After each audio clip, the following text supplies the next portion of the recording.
예, 마무리 발언으로 이 3,491개 읍면동이 어떤 의미가 있냐면요.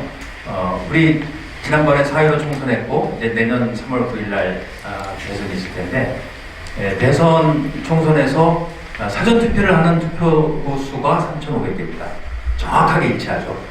그러니까 이들의 의도는 두 가지입니다. 하나는 좌파 세력들을 이렇게 다 결집을 해서 거기에 돈을 막 풀어서 30년, 50년, 100년 집권하겠다는 거고, 거기가 바로 선거구이기 때문에 선거하는 당일, 그러니까 사전 투표하는 날 한 3,500개당 한 3,000명에서 4,000명 정도 투표하거든요. 그러니까 그것만 다 잡으면 이긴다는 겁니다. 왜냐하면 그게 1,000만 표입니다. 1,000만 표 이겨놓고 그 다음에 당일 투표 뭐 반반 나눠 가지면 뭐 항상 이기죠. 그러니까 이게 무서운 전략이라는 겁니다. 이게 민주주의를 가장한 공산주의로 가는 합법적인 거니까요. 합법적으로 법으로 다 돼 있고 활동하면서 다 오는 사람들 포섭해서 평소에 포섭하겠죠. 벌써 내년 3월 9일을 위해서 예산까지도 다 편성을 거의 해놨을 겁니다. 5억 이상의 돈을 읍면동으로 뿌려주고 그 다음에 특별회계로 또 해서 6월 달에 있을 지방자치 선거에 또 쓰고 바로 그거죠. 그래서 이게 굉장히 위험한데 그럼 어디서 어떻게 막을 것인가? 아까 정성희 목사님 말씀을 잘 하셨는데 우리가 정말 교회가 중심이 돼서 대항을 해야 되고요. 대응을 못하겠으면 그 조직을 우리가 차지해야 된다. 그리고 제가 보니까 클린 선거 시민운동 하시는 분들도 있고요. 또 국민연합하면서 또 그런 부정선거 방지하겠다는 분들도 있는데 이런 분들이 다 지방에도 있으니까 그 지방 조직들이 이제는 우파도 결집을 해서 거기에 이제 전쟁을 하자. 거기 들어가면 돈도 생기고 조직도 생기니까 그거를 좌파한테 주지 말고 우파가 먹었으면 좋겠다는 생각도 들고요. 또 하나 여기 이제 다 기독교 성도님들이니까 정말 한 100만 명 정도 우리 신도님들이 광화문에 나와서 천야 농성 기동을 하고 목숨을 걸고 투쟁을 해야 됩니다. 그렇지 않으면 대한민국 다 이제 해체돼서 떠나면서 보트 안에서 보트 위에서 바다를 보면서 울지 마시고 그나마 투쟁할 수 있는 여건이 있을 때 투쟁했으면 좋겠습니다. 예, 감사합니다. 네, 감사합니다.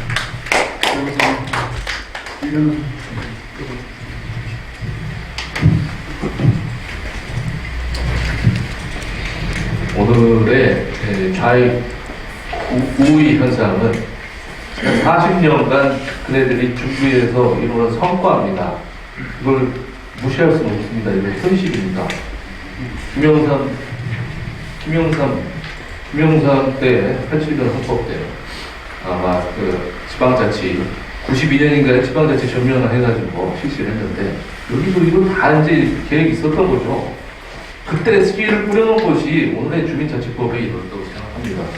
노무현도 참여자치연구소 소장부터 했어요. 지방자치를 연구한다는 핑계로 정치를 시작했다는 말입니다. 예. 그런 좌익들의 그 참 장기 전략, 우리가 이미 패배한 것이고요. 예. 자유민주주의는 사실 위기인데 오히려 지금이 새로이 시작할 때가 아닌가 이런 생각을 하고요. 저희가 대학 다닐 때 90년대 말이었는데 그때 한창 다 운동권이었어요. 서울대 애들이. 근데 레닌주의에 침투해가지고 막 혁명해야 된다는데 그때부터 애들이 세련돼가지고 안토니오 그람시라는 이탈리아 그 양반이 그 진지전 전략을 해야 된다고 그러면서 사회 각계로 되게 퍼져나가는 거예요. 여성, 환경, 노동, 보건, 교육, 문화, 언론, 종교까지. 지금 불교도 다 좌익이에요. 교회도 마찬가지 좌익이 절반이 넘습니다. 이런 부분을 이미 자기네들은 다 공부를 해가지고 어떻게 하면 우리 사회를 바꿀 수 있냐. 걔도 항상 연구합니다. 우리 운동 어떻게 되냐 맨날 물어봅니다. 그런데 자유세력은 그동안 그런 준비를 해오지 못했던 것이 있는데 지금 자각을 하고 있죠. 자각을 해가지고 이제 대안이 뭐냐 이렇게 말씀하시는데 마땅한 떠오르는 거 없습니다. 일단 싸워야 되고요. 가장 가까운 데부터 생각을 해보자면은 우리 가족부터 식구부터 우리 자식 새끼들 말이야. 너 문재인 찍을 거야? 돈 안 줘. 집 안 사줘. 결혼할 때 아무것도 안 해줘. 중고등학생, 야, 너 뭐 유심히 찍을 거야? 너 용돈 끊어. 나는 끝이야. 이렇게 가야 됩니다. 네. 이거부터 시작하세요. 지금 엄마 아빠들은 다 이쪽 찍는데 자식들은 뭐 미국 유학 수어고 들여가지고 유학 보내놓으니까 다 민주당 찍어요. 이거부터 뜯어 고치세요. 네. 여기 다 계신 분도 아마 그 느끼실 텐데 저는 그런 하소연하시는 분들을 많이 봤습니다. 네. 그렇게 하나 가까운 데부터 작은 실천을 시작해 주셨으면 좋겠습니다. 감사합니다. 알겠습니다.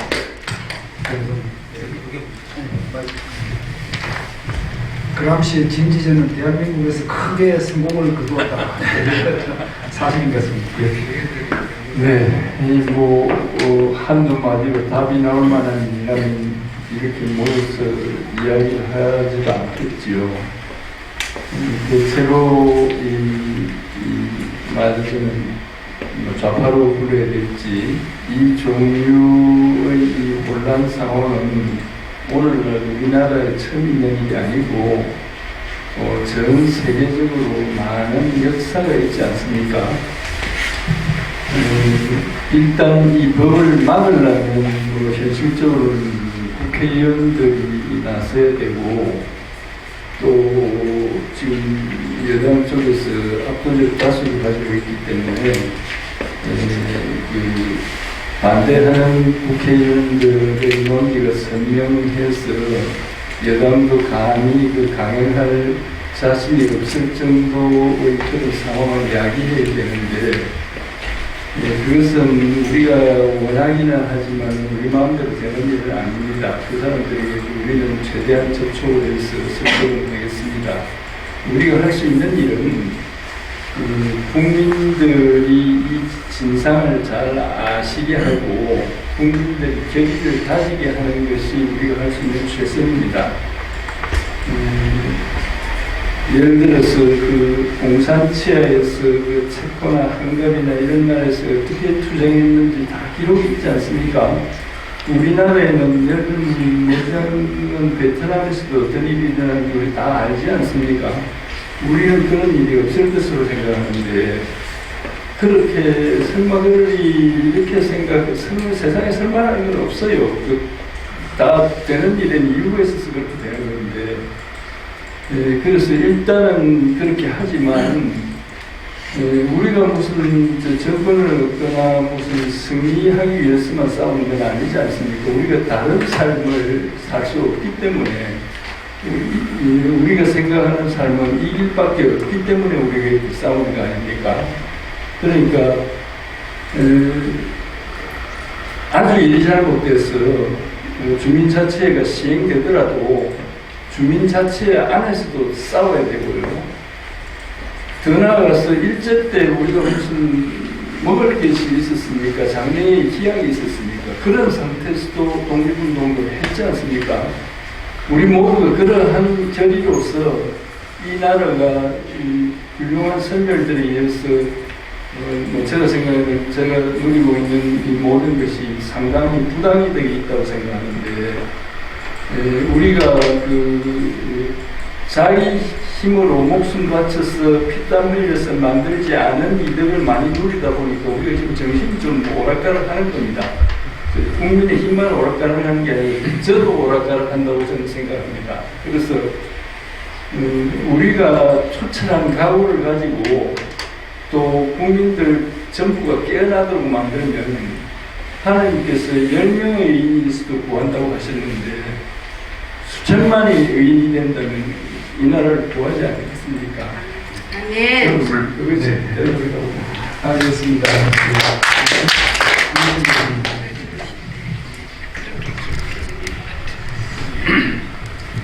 제가 정성희 목사님과 저기 대화를 이야기하신 분을 종합해서 제 나름대로 좀 정리를 말씀드리겠습니다.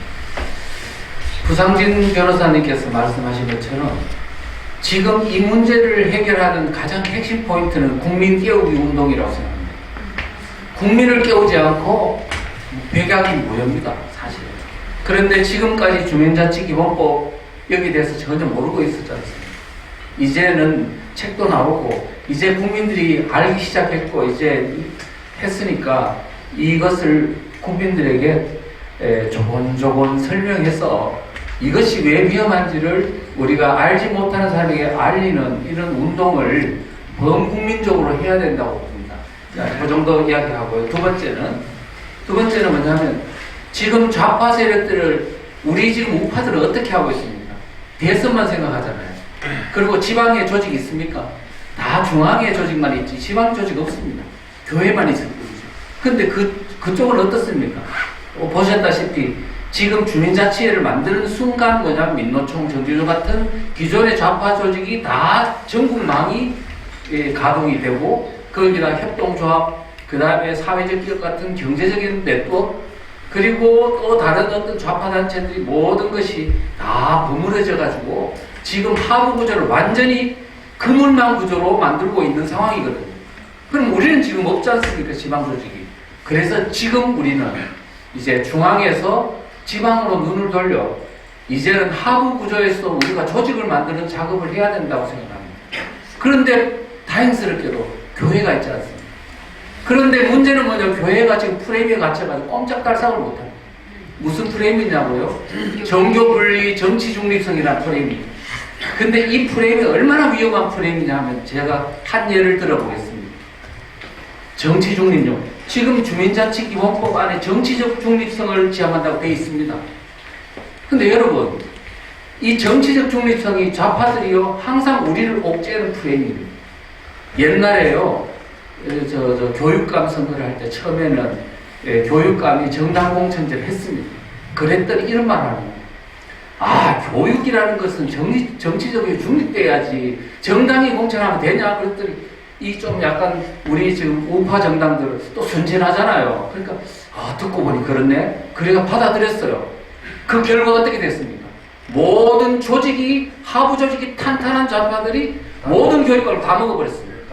그럼 또 하나 예를 들어드릴까요? 2012년 대선인데요. 그 안철수 그분이 뭐라고 그랬냐면 지방자치단체, 기초자치단체장은 그 풀뿌리 민주주의를 하기 때문에 정당 공천제 하면 안 된다, 폐지해야 된다 주장했어요. 그랬더니 순진한 우리 박근혜 대표가 그걸 또 받아들였어요, 공약으로. 그랬더니 나중에 내가 이게 보통 문제가 아니다는 걸 이야기해줬어. 그랬더니 나중에 아이고 유양무양 없앴습니다. 만약에 기초자치단체장의 정당공천제를 폐지했더라면 아마 그 자치단체, 기초자치단체장은 전부 다 좌파들한테 다 장악당했을 겁니다. 그런데 지금 뭐 주민자치에는 읍면동 산하기 때문에 거기에는 정치 중립성이 있어야 되지 않냐? 지금 또 당하고 있는 거예요. 우리는 지금 이 정치적 중립성이라는 용어가 얼마나 지금 좌파들이 풀뿌리 조직이 탄탄한 그들이 다 먹을 수 있는 하나의 그러한 용어라는 것도 우리는 반드시 깨어나야 된다는 말씀을 드리고요. 그 다음에 또 뭐냐면 하나요. 지금 우리가 반드시 알아야 될 건 이 싸움함에 있어가지고 현재 있는 주민자치위원회라고 있습니다. 위원회는요 나름 건전하다고 봐요. 그런데 지금 새로 만드는 거는 주민자치회입니다. 주민자치회. 주민자치회를 기존에 있는 것을 주민자치회로 바꿀 때 뭘 하냐면 기존에 있는 우파들을 배제하는 작업을 해서 이렇게 만들어요.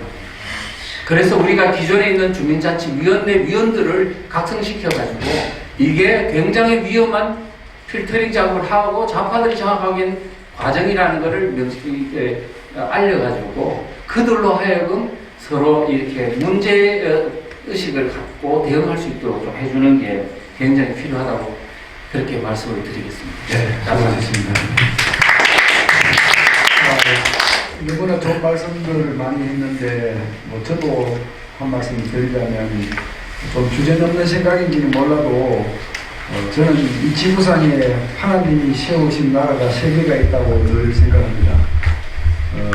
미국 내부적으로 인종차별도 있고 가지 문제가 많지만 그래도 메이플라워 선서, 매니페스토 데스티니, 자유평등, 공개, 민주 이런 원칙을 대외 정책에 유지를 하는 나라는 미국밖에 지금 없어요.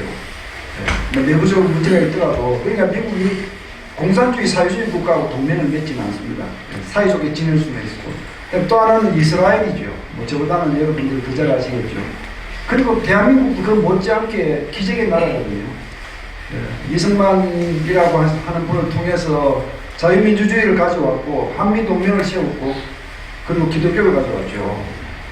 사실 그 위에서 지금까지 우리가 번영을 한 것이고 그 세계 많은 나라들을 놓고 보면 대한민국이 그 틈바구니에서 유일하게 선진국으로 발돋움한 걸 보면 모세 홍해의 기적에 견줄 만한 기적이 아니냐 저는 감히 그런 생각을 해봤습니다.